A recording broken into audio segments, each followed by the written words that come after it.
507 signups. So yeah, crazy. It's good to see Yeah, some thank you. familiar So faces. yeah, look at this. They are all starting to answer the question. So we always start breaking the ice with all of you. Who is your favorite superhero? Rebecca, who's your favorite superhero? We have here people saying The Incredibles, Iron Man.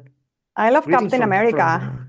from I love Captain America, but I have to say, this is my favorite superhero. Well, maybe I'm switching now, but the Hulk. Maybe I'm switching to Doctor Strange because of the mystical arts. Yeah, You've got a that big can be so brain, much of right? you. Yeah, yeah. All right, girl of moms, um, Yeah. sign me in. Yeah. Anyhow, we are here to help everyone make more thoughtful decisions, right, Rebecca? So Yep. let's get started. Welcome everyone to 5 Steps to Sharpen Your Decision Making. I am Josh B, Peak Performance Coach for organizations and leaders. This is Rebeca Sanz, my co-founder and partner. Hi, Rebecca. How are you? Hi, everyone. Yeah, thanks, Josh. Yeah, I'm pharmacist and nutritionist by training, soon to be neuroscientist, helping organizations to achieve peak performance through biohacking, neurohacking techniques, and also Yeah. co-founder with Josh of State of Coherence. Yeah, the Peak Performance Lab, which we have and experience different technologies, including biohacking, and that is part of how to improve decision making, right, Rebecca? Yep. Now, let's move forward.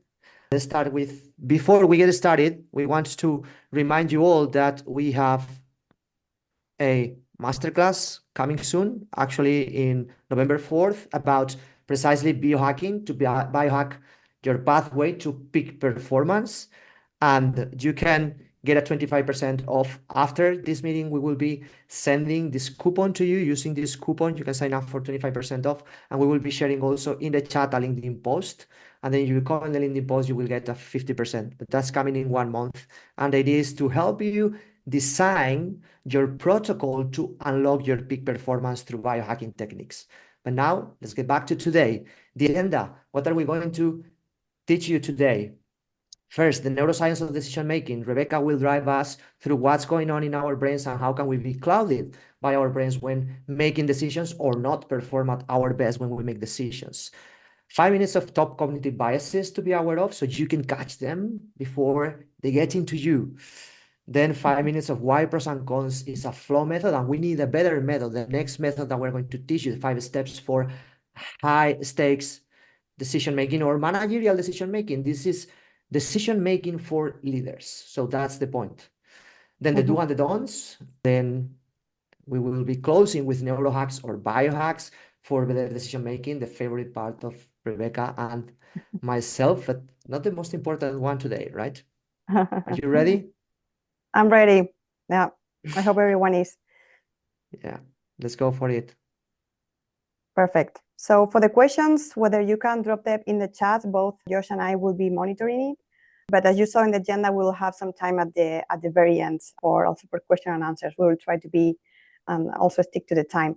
So Jose, give me the time just in case I go abroad. But No yeah, worries, we go wanted for to it. start.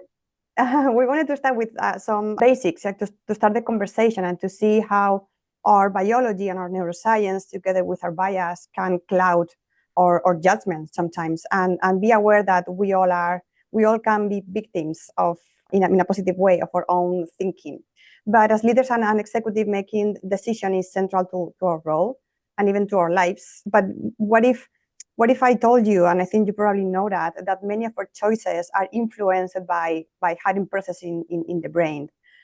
What I've learned through neuroscience is that the science shows us that our decision making is not just about logic and analysis. It's not very rational, but it's deeply affected by our emotions, stress, and even fatigue. So whether we like it or not, we bring our emotions and stress to the decision making table.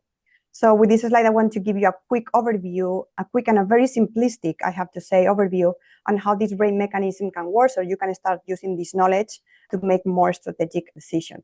So first, let's look at the prefrontal cortex, which is like the green area in the slide, which is responsible for mostly your executive functions like planning and rational thinking.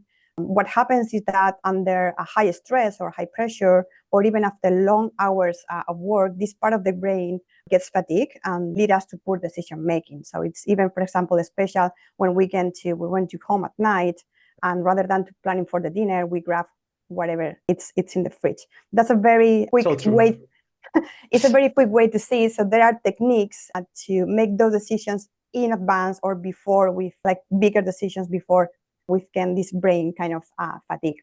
So you mean we have to plan before we get home? Right. reducing the number of decisions before. Congratulations. Sorry? Sorry, can you please mute? I think it was a question, no? Yeah, but the questions will be there, will be on the chat later on. Okay. Please drop your questions in the chat. We'll be happy to answer them all as we go, so we can make it interactive, but drop them in the chat so we can continue with the flow of the webinar. Thank you. Awesome. Thanks. Questions are always welcome. So next, whether we like it or not, as I said at the beginning, emotion plays a huge role in decision making, often without us realizing it. And the amygdala, somehow located like in the red area hidden below the prefrontal cortex, is kind of the emotional center and can trigger subconscious biases that we'll see in the next slide that can cloud our judgment. And also fear and uncertainty can hijack our decision making, shifting control from the prefrontal part to the amygdala. And this is known as amygdala hijack that most of us can have experienced, biologically speaking, and lead us to risk-averse or even impulsive decisions, like very quickly decisions. And ultimately, by understanding how the brain functions under pressure, we can develop habits that improve our decision making and help us lead more effectively, not only at work, but also at home. So in the next slide. Habits that are also biohacks at the end of the day, right? Because this is this bad word, but they are just habits that we can. Exactly. We're putting in front of us kind of the, not the problem, but how we are designed and which tricks or which strategies can we use to biohack ourselves somehow.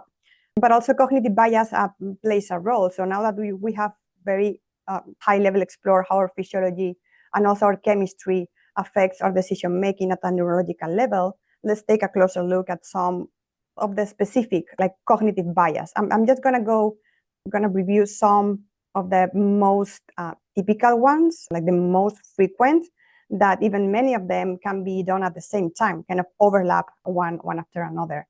This has been studied by many authors and many scientists. I can mention Dan Ariely, but we can also mention like Nobel Prizes, even books like Thinking Fast and Slow. So those books are really kind of putting the basics on cognitive bias, decision makings, and how we are completely predictably irrational, as one of the book from Dan Ariely. So cognitive biases sneak up on all of us. Let's explore the like 4 or 5 of the most common one. For example, confirmation bias, or the tendency to seek information that confirms our pre-existing beliefs.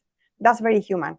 We feel safe in our beliefs, in our pre-existing beliefs. So, for example, when we as leaders only pay attention to, for example, reports that support our current strategy, subconsciously ignoring data that points to potential problems or even a different direction.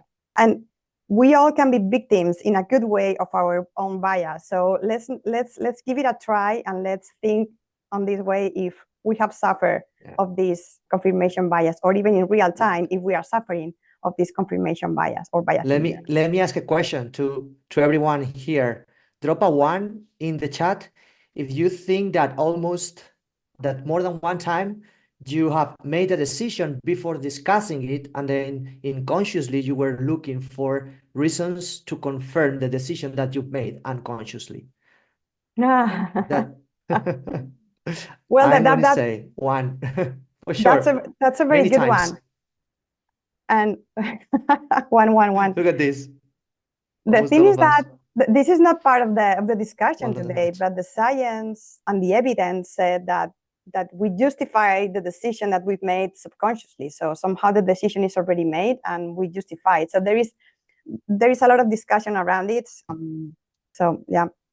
Okay, good to see the answers. So another one, for example, which is very typical, is the status quo bias. So a preference for maintaining things as they are, rather than opting for a change that could be even more beneficial. For example, when we reject I don't know, an implementation of a new technology because the organization, because we've always done things this way, right? And we feel uncomfortable in the unknown, and the new options could improve efficiency. So that's another one.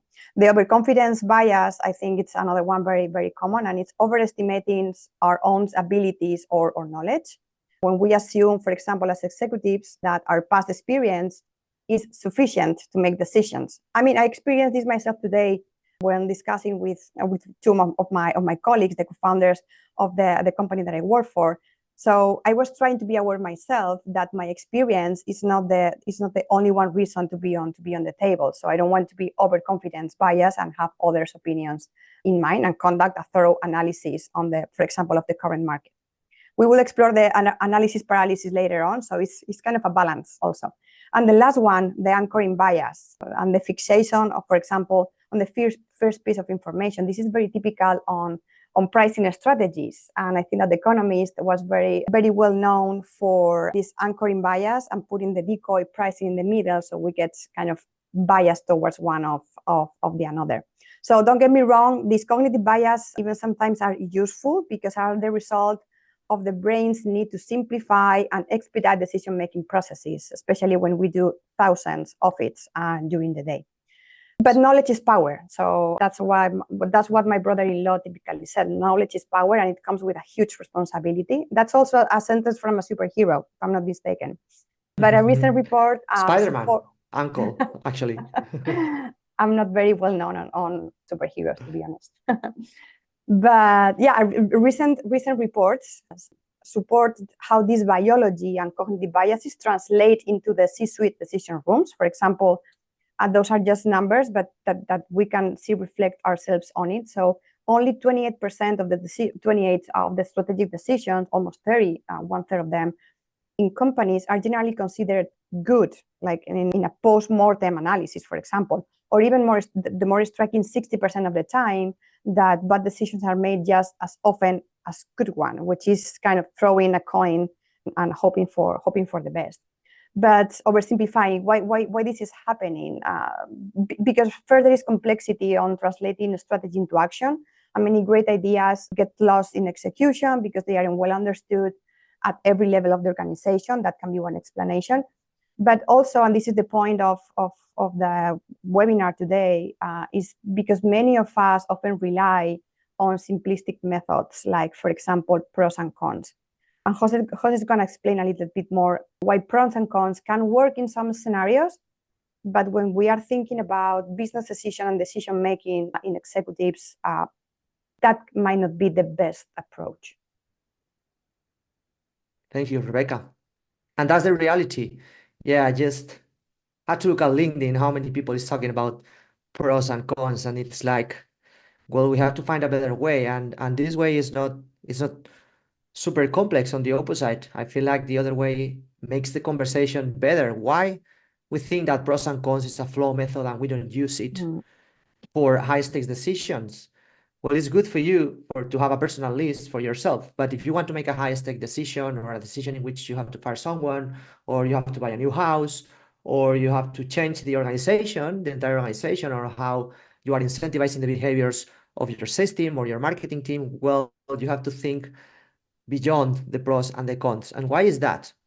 Well, basically the pros and the cons, you think about that, you put together a list of solutions.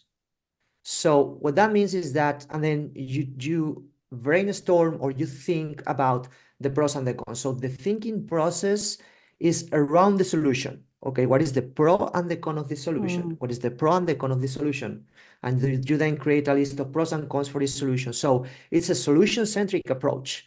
Now, most of the times, a solution-centric approach in decision-making gets stuck in the discussion, because if we discuss about the solution, your solution is going to be better than mine always, or almost always. And we are always, you can trick the pros and the cons. So you can say, I have better pros and I have better pros. And then we get stuck in there. It's just solution-centric. And we are not digging into the root of the problem. So that's one of the problems of the pros and cons. The second is that because of focusing on that, we are not aligning the team. Everyone has an opinion with a different pros and cons list with different solutions.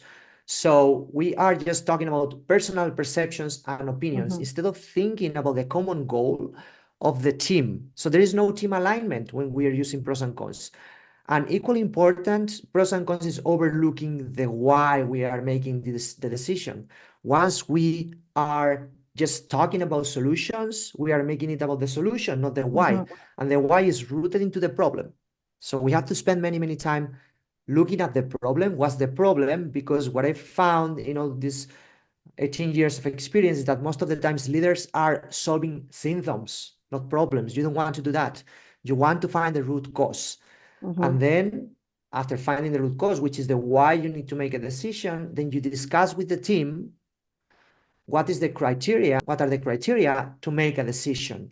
That is the why, because there are different criteria you have to meet to make that decision in the first time. And then the solution will come, right? And then it's all based on personal perceptions. Yeah, Rebecca. These symptoms reminds me to maybe an image, like an iceberg, for example. So we just see the tip of the iceberg, where the real issue might be even below that, or the kind of the big, what can cause the big problem, it's below the tip of the iceberg. So that's important, not to focus on the symptoms, like it's on the surface, but get deep into it. Yeah. But well, I would argue it's faster, we say in this slide, but it's faster to put the list together. But I argue that it's not faster to come up with a solution. And for sure, it's not a high quality solution. It's not a solution that you want to use for your high stakes or managerial decisions when you are a manager, right? But putting together a list of pros and cons is way faster than putting together this process that we are going to teach now, which is the process that we've been using for all these years, and business schools they teach for their students. We actually learn it in the business school, and then we have applied it not just for businesses as CXOs that we are, CMO, CRO, building our own businesses, but also in life. And we'll be sharing with you some of our life decisions, right, Rebecca? Like moving to Miami. Be careful with that. Yeah, in which we use this framework. Now, 5 steps. Let's dig into these 5 steps. So the first step to make a high stakes decision is to discover the problem. The second is to align the team around the criteria that we are going to use to make the decision. Then it's find out different alternatives. You can brainstorm those, and then it's analyzing the alternatives. And then, of course, making a decision. And last but not least, it's not here, but for sure, you have to follow up the results of the decision. And if you don't have enough data to make a super robust decision, it's about you have to make it iterative. You have to go with a kind of MVP, minimum valuable decision, or MVD, in which you continue informing the decision with a less riskier approach. Let's dig into all these steps. And I'm going to share with you a real world example that happened to me. And please, Rebecca, feel free to jump. When I was Chief Revenue Officer in one of my employers. So this phrase is attributed to Albert Einstein, but then if you research, nobody's sure if he said that, but anyhow, it fits really well with this slide. Given 1 hour to save the world, I will spend 55 minutes defining the problem and 5 minutes finding the solution. Well, that's exactly what I always, so I have many meetings and discussions for my consulting business as a go-to-market strategist. Most of the times what happened is that these people that I consult, they ask me what they want or what they think they need. I always say what they think they need. And then I ask questions to discover, because 80% of the times they are talking about symptoms. So most of the times we will be solving symptoms, which is useless. You will be throwing money to a hole and it's not going to solve anything. Now, that is why we have to spend many time researching. So I had this issue when I became the Chief Revenue Officer, leading sales and partners here. And then I had not reporting to me, but was at the same level as the Customer Success Director. And we had this problem in which the Customer Success Director and the CEO would come to me and say, hey, customer success is not growing in services. Customer success was a cost center, but they wanted to sell services and convert it into a profit center. Now I was in sales and partners. I was leading that unit, and that was absolutely a profit center. It was driving all the revenue activities of the company, but customer success. So when I would ask and research about this problem, that problem was there before I started as a CRO in this company. So I would ask, and people would say to me, customer success is not taking off. Well, is that the problem? I would ask. And they would say, well, no, the problem is that your account executives, my team, are not introducing clients to customer success for cross-selling. So customer success is not selling what they should sell. And I would say, okay. And I would try to dig deeper, but the conversation will get a little bit stuck there. So what you have to do is to research across the organization. So I will go to customer success and to my account executives and to the director of operations and other chief officers around the organizations. People will say, well, you can see from the outside that customer success and sales, they don't get along. But if you truly research and you dig deeper, you will get into the root problem. Most of the times it's about behaviors. Right. Now, after doing my research, it came up and I realized that sales, and you have to ask a lot because you have to dig into how they are incentivized to sell. You have to ask for how do they make money. So at that point, you have to know how people is being incentivized, and not just economically, but also emotionally, all types of incentives that are driving their behaviors. Now, what was the root problem? Sales, they have a revenue quota for services other than customer services. Those were my team by that time. Now, customer success was getting all the quotas and commissions for its services, for customer success services. What that means is that it wasn't interesting for my team, sales team, to introduce customers to customer success because they were competing, right? So they are now competitors. We were incentivizing a behavior that is competition, and it's not anything about those symptoms. The symptoms is just scratching the surface, it's the tip of the iceberg, as Rebecca was saying. Rebecca, you want to add something? No. Okay. Thanks.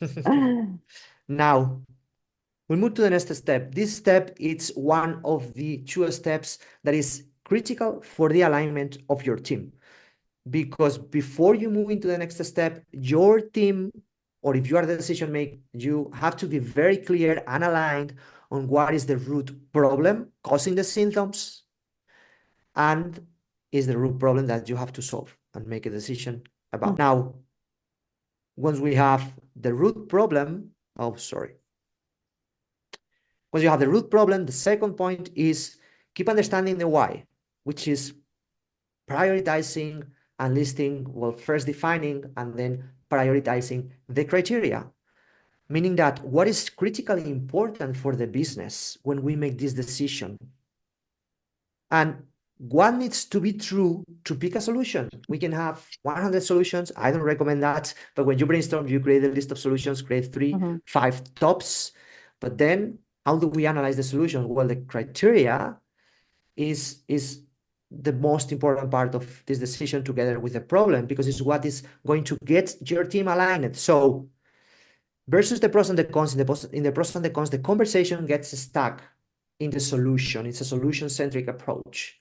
So everyone is, putting their perceptions against others' perceptions. So it's a discussion between your perception is better than my perception, and it's very difficult to move forward.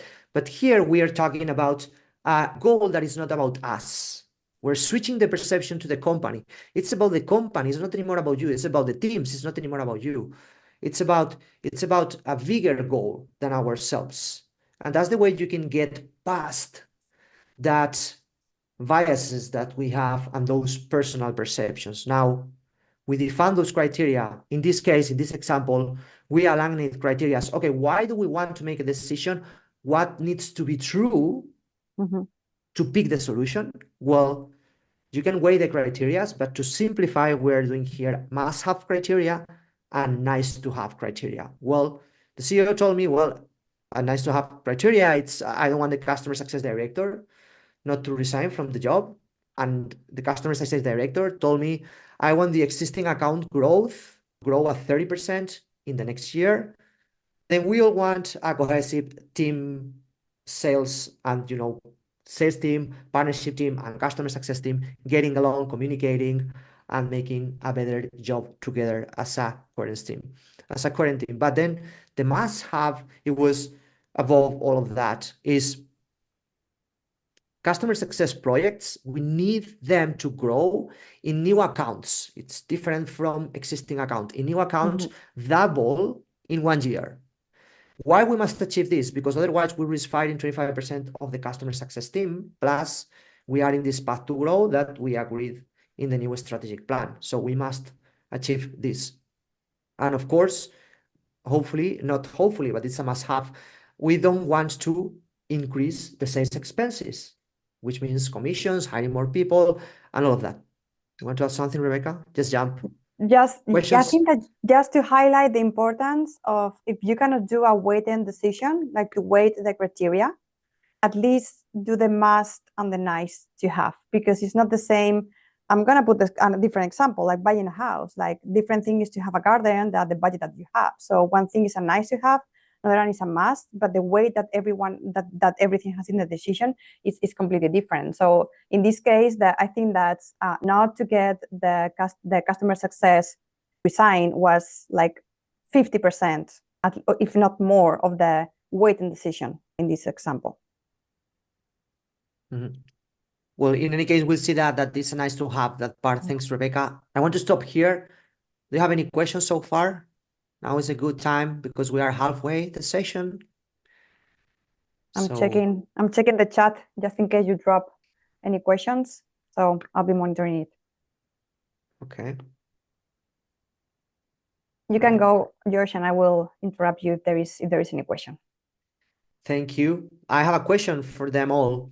So far, how many of you have been at some point using decision-making framework, or when you had to make a decision, have you been using or thinking about the criteria a lot of the time with your team or with yourself? Why I'm making this decision? Thinking. Drop a 1 in the chat. I want to know how well known is this criteria thing for all of you. In the meantime, you answer. I'm seeing Maddie's question. If they will get the deck after the call, they will get the webinar recording. We're not sharing the deck. Okay. All right. Now, okay. Let's move forward because no one has more questions. So please drop your questions so we can go through them as we go. Solution alternatives. Now it's time to brainstorm the alternatives or research potential solutions. What you will find is that as you are researching about the truth, meaning the problem, people is going to try to give you their solution. The good point is that if you don't have, let's say, if you're not biased, which you are going to be, but if you are in a position in which you can be less biased than them, you have an angle in which you can decide in a different perspective than them. They are going to share their best solution, but this typically is going to be their best solution for them. It's a biased solution.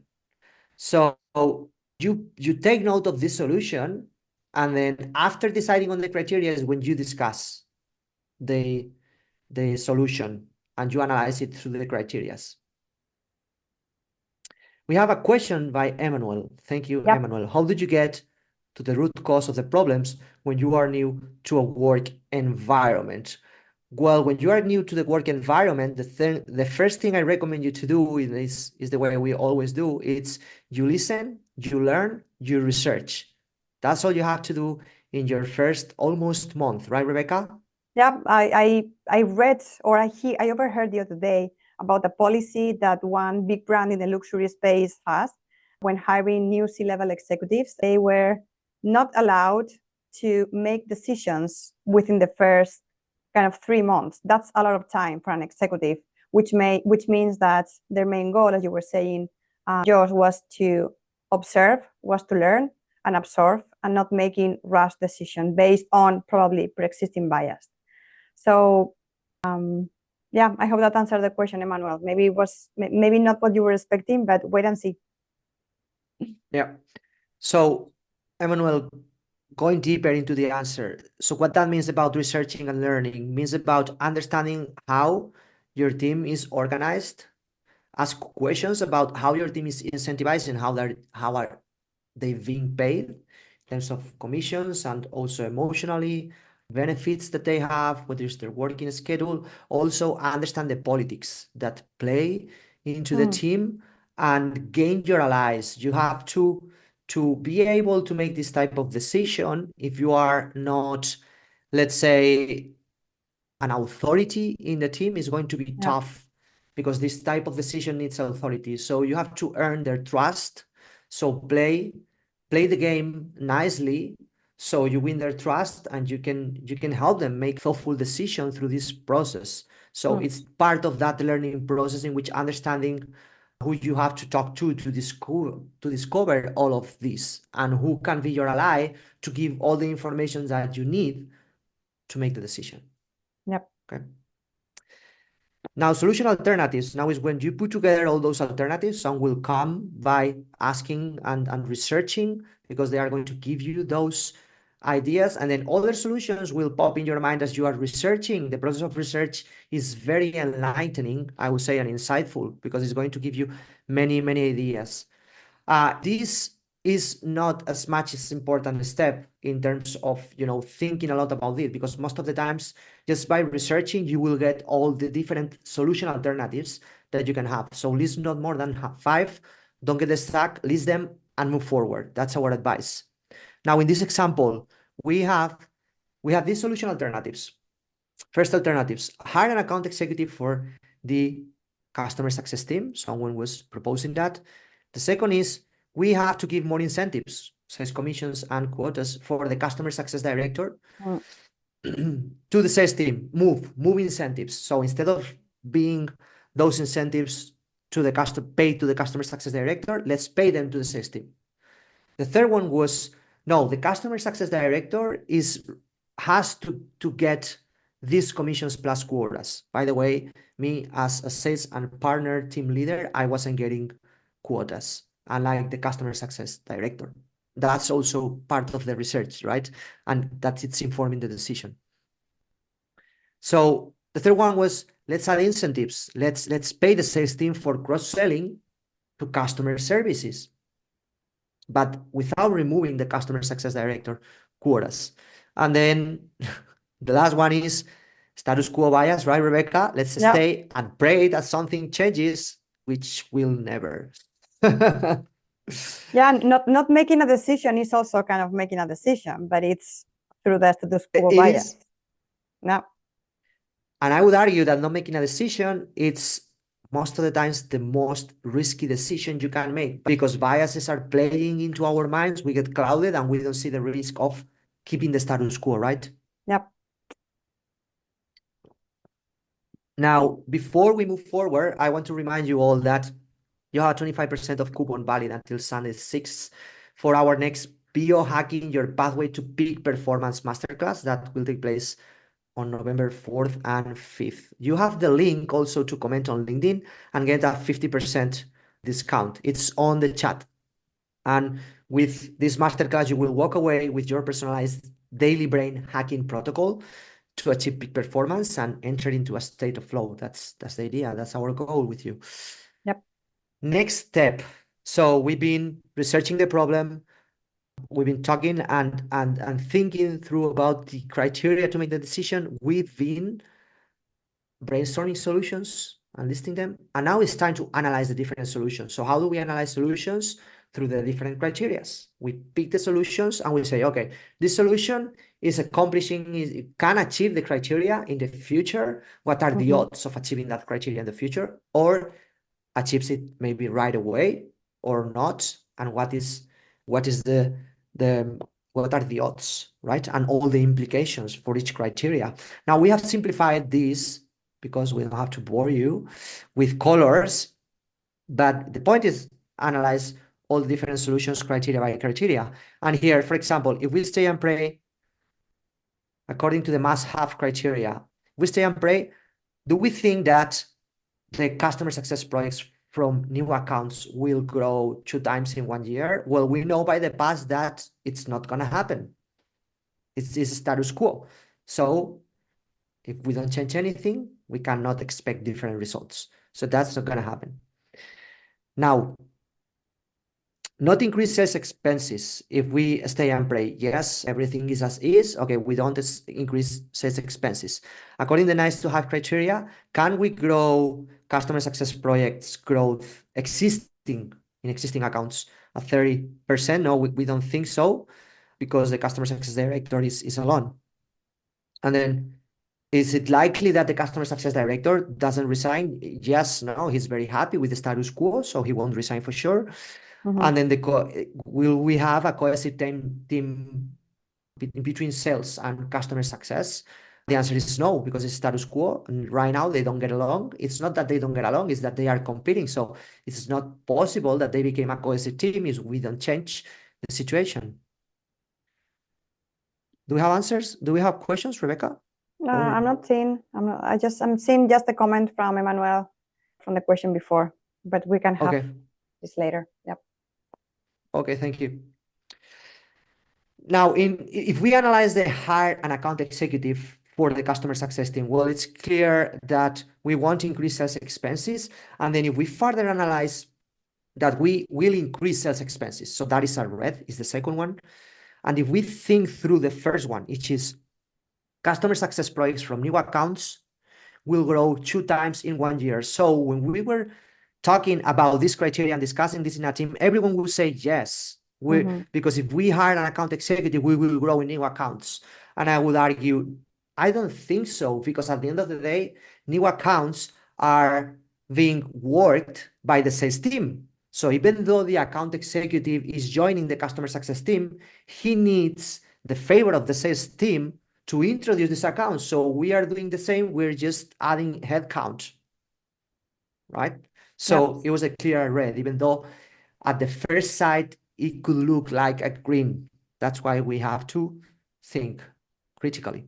Regarding the nice to have criteria, existing account 30% growth, of course, because this account executive can work existing accounts already in the customer success unit. So that is a green light. The customer success won't resign, and we have a cohesive sales team. Customer success, no, because we're not changing the incentives. They would keep competing. Right. Now, 2 more alternatives. And here is the winner one, the next one. It's we are removing incentives to the customer success director. We are giving those incentives to sales. What happens if we do that to the criteria? Well, the sales team will be happy because those quotas will be into their goals for that year and for the quarterly results, and they will get also more commissions. So it's good for their goals. They also work with new accounts, so they have easy to introduce to these new accounts customer success services. So everything plays in favor to grow 2 times in 1 year, according to the accounts that we had by that time. And then we won't increase sales expenses because we were moving the quotas expected for the customer success director to the sales team. Okay? Then we're running out of time. We can talk a lot about this, but that is the way of reasoning in this example. That was the winning decision. So we reorganized those incentives. I can tell you everything worked like a charm. Then I left the company, and 5 years after leaving the company, there's still people telling me how much of a success that was, because it's a high stakes decisions that change dramatically how people is working together and behaving, and sales, the impact on sales. Just thinking in this way. Yeah. Rebecca, is this you? This is me, and I completely support what you said, and I know that this decision was not easy to make at the very beginning, which is what typically happen with high stake decisions, or high level decisions. So from the organization perspective, but also from our side, when it comes to these kind of decisions, we need a mindset shift. That's crucial, because often we face challenging with such an outcome uncertainty, qualitative data that's been based on human perceptions, a lot of unknowns, as you were saying in your example, in the data itself, and these factors make the decision making like really complex. So to navigate this, it's essential, like to follow a proper framework like the one that you've shared with us, think critically through it, like focusing on minimizing uncertainty and biases. Yeah, we're dealing with incomplete data, so it's important to not to expect 100% clarity. Otherwise, we will fall into the analysis paralysis kind of where we overthinking. Where overthinking prevents taking actions. Instead, we make the decision based on higher odds of success, leaning on the why behind our choice. So by doing this, we can move forward with more confidence, even in uncertain conditions. There is never truly certain conditions. So be mindful of the time. Let's explore like in the next slide, like four. I want to ask a question before. I'm curious if anyone in the room has been using this framework or something similar. Drop a one in the chat. I would love to see if someone knew this framework before joining the session. Please drop a one in the chat, or a 0 if you never used or learned this framework. Yeah. Well, we have shy people say today.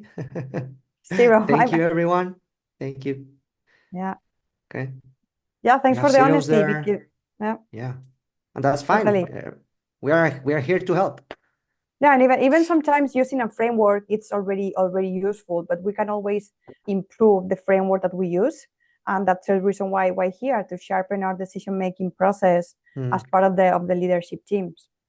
Yeah, thanks, Elena and Manuel, for your answers. Thanks, everyone. Well, we're starting to wrapping up the session by summarizing the do's and the don'ts. Yeah, let's go together for this one, Rebecca. So, don'ts. I said, don't solve symptoms. What to do instead? Think, what is the root cause? Is this that I'm trying to solve, or my team is telling me that they need to solve the root cause, or is this just a symptom? Typically, the symptoms are KPIs. So when someone says, I'm not growing as expected, the team is not happy, those are symptoms. Yep. So typically, numbers are symptoms. Exactly. The root cause of the problem is more in the behavior side. Sorry, Rebecca. No, finish. I'm sorry. I was going to say that I will go to the next one, like assumptions or prejudgments. I'm not biased. No, I don't have that. So regarding the first one, like assumption and prejudgments, judging it's a quick way of the brain to obtain and answer information. But since we know that, we can prevent that. But the question is, what is the truth? What are the facts? We tend to see the reality with our own glasses. And sometimes our glasses are a bit dirty. So what's really the truth? No? Why not to really change the mindset and really be open to hear others? And regarding bias, let's do not get biased or confused. We all are biased. It's how our brain works, and it speeds up decision making. But we just need to be a bit playful with it and get to know where to find that space to not become too biased with that. We're running out of time, Jose. No, it's fine. I mean, it's 1 hour. We've been trying to answer the questions as we go, so I think it's fine. We'll keep going. So regarding the bias, one thing that I like to do is, because we know that we are biased, I always have the pre-assumption that I am biased. So I would ask myself, okay, how can I be biased for that decision? If you always, when you are thinking through the process of decision making, you add one step of asking yourself and reflecting, how can I be biased for that decision? What are my interests in that decision, personal interests? What perceptions or personal perceptions do I have that can be biasing my judgment? Then you will get more clear into those bias. Then don't get solution distracted, meaning that understand what is the decision to make rather than focus on the solution and what are the criteria and weights to analyze. And then don't get stuck in the analysis, right? The 100% certainty fallacy, as Rebecca said. Now, if you have to make high stakes managerial decisions, you are not anymore a technician. The mindset of a technician, we've been taught like engineers or marketing people that if we do this, we will get this outcome. Not in managerial decisions, we don't have 100% certainty. It's very difficult. So we have part of becoming a leader is leading without uncertainty, without stress and with calmness, knowing that you have to make a decision. So make it and deal with the consequences. Move forward. Yep. Really love the question that Emmanuel just put on the chat. Like, how important is emotional awareness in navigating our bias? How important or how critical I think that to be truly leaders, and Jose and I, we really talk about it like a lot of time. We need to lead ourselves first, and that means getting to know our triggers, our emotional awareness when it comes to, like I talked at the very beginning, like the amygdala hijack, which emotional situations, which strongest beliefs are showing up when making decisions. That requires self-awareness, and that's, at least for me, the first step in jumping into any role in a company, or even in society, or even within a partner. This goes beyond that, but it's critical to have that emotional awareness, Emmanuel. And for that, I have to say, moving into the neurohacks, that these kind of techniques can help us not just navigating the decision making better, but that emotional awareness that you were referring, Emmanuel. So here are just 4 areas where we can improve with neurohacks. This is like biohacking and neurohacking. Both Jose and I really love this arena, and we really have way more to say than today. But just let's focus, for example, on empathy, which is essential for teamwork and effective leadership. What can we do to improve like empathy? For example, incorporating mindfulness or breathwork practices where we can enhance our emotional regulation and therefore the empathy. And this can help us, for example, foster stronger connections with our team beyond just talking about results, goals, quota, and everything. Leads to a more cohesive decision-making process. For example, to improve focus, one effective strategy could be controlled fasting. There can be many, but I just wanted to mention like different ones. So it's proven that intermittent fasting can boost, for example, cognitive clarity and attention during critical working hours. We need to know which critical working hours are for everyone. Everyone has their own schedule, and every brain's work, and everybody works in a different work schedules, not 9 to 6. And additionally, techniques like, for example, using binaural sounds can sustain focus. That's already proven. Different hertz, how can sustain focus, allowing us to stay sharp for longer periods, and even getting to the flow state, which is a very interesting topic for neurohacks. For those, for example, looking to boost creativity, brief cold exposures, such cold showers or cold plunge, or even just having cold your ears can help, because cold exposure stimulates mental alertness and reduce brain fog and brain alertness, which can lead to clearer and more innovative thinking. And lastly, but not less important, is the importance of deep sleep and a consistent, like a quality sleep schedule, which is crucial for decision making as part of it. So maintain a regular sleep schedule, reducing blue light exposure before bed, and even maybe taking supplements if they are recommended, like magnesium or melatonin, can support best rest. But bear in mind, it's very small down there, but this needs to be individualized based on everyone's needs. Let's not forget that we are talking about hacks for our body, and everybody is different and everyone is different. So we will need to adjust these biohacking, neurohacking techniques for peak performance at the very end. Rebecca, quick question. So when you say daily mindfulness or breath work, can you give an example? Is like mindfulness is 5 minutes meditation, or it's going for a walk, being present and walking. Can you give an example of what mindfulness means? You just mentioned the word, and it's being present. And we can be present through many things. We can be present in a static way, like meditation. We can be present in movement, like walking, or we can be present by listening to our breath. So there are different techniques. For example, breath work is very powerful, like different schemes of breath work, like 4-4-4-4, or for example, to have a more relaxed environment, have a longer expiration compared to inspiration. So there are a lot of techniques within every bucket that I mean, we can have a just one session, for example, breathwork techniques to whether to calm our nervous system or to ignite our nervous system, like the fire breathwork, for example. We've done it together. You know what I'm talking about.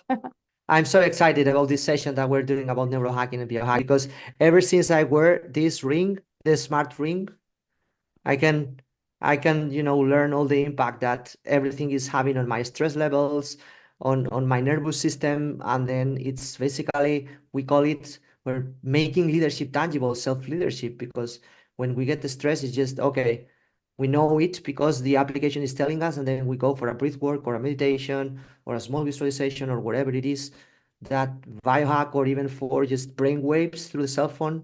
There are many technologies that we'll be sharing in this session, and then you can track with the smart rings to lead yourself better and to unlock higher levels of creativity, focus, flow. So yeah, it's going to be really cool. Elena, this ring brand I'm using, Ultra Human. Ultra Human. There are many of them. I'm liking it a lot because it's kind of more geek in the sense that it's giving me many different biome markers. So I like data to interpret what's going on in my body, so then we can, experiment in our lab what's going on with all the biohacks in our bodies. This ring is precisely giving us that many data. Yeah, we are experimenting a lot with different devices, like the Josh, for example, with the Ultra Human, with neurofeedback techniques, for example, and even devices, or for example, the glucose monitor device. I do wear it just to get a better understanding of my fasting, of my breathwork techniques, the cold plunge, or even the exercise. So altogether plays a role in focus and peak performance. So we have to move to the questions. We have some minutes. So do you have any question, even though we can dig deeper into any of the topics? Please drop your questions, or now you can jump into the call. You're welcome. Yeah, feel free to unmute yourself if you have any questions. Yeah. Anyone, unmute yourself and jump. You're more than welcome to participate in the conversation. I have one maybe for the audience regarding the biohacking techniques. If any of you have been using one or many of them at the same time, if you feel that you are well versed on that, or if you feel that you will need like an extra push on how to really have these techniques tangible. Three into one. So we have a question by Emmanuel. Go for it, Emmanuel. Thank you. Thank you, Josh. Thanks, Rebecca, for the session. Mine is not necessarily a question, but just to respond to what Rebecca asked now. So apart from, I also practice meditation. Like I try as much as possible to focus on my breath, in breathing out over a period of time, and then it calms my nervous system, basically. But another thing I also enjoy doing is listening to music.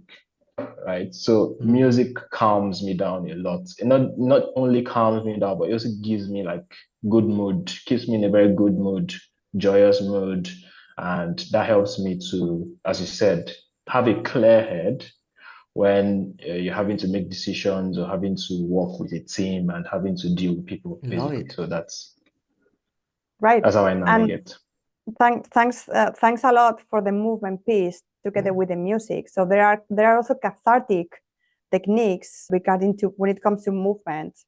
And the thing is that that's another topic probably for another day, but the body remembers. So we keep emotions trapped in our body. And this is not woo-woo science. This has been already it's a scientifically proof that when we release tension in our body, there are emotions that go away, and that those emotions that you were referring before, Emmanuel, cloud our judgment. So when we move freely and when we unlock some even joints, yoga practice, for example, that's another one. That's being present, that's being breathing, that's movement. So there are practices that combines many biohacks or neurohacks all together, and that can free up some memory in here to make better decisions. I'm going for a walk now. All right, so we have to leave it here because in 2 minutes the session will close by itself. Thank you so much, all of you, for joining. I hope you enjoyed the conversation, the discussion. You learn a lot, hopefully. And thank you for joining the Conscious Leadership Movement, which is about thinking clearly without biases and with raised consciousness. Thank you, everyone. Thank you, Rebecca, and thank you, everyone. It's been a pleasure. Thanks for your time. Bye-bye.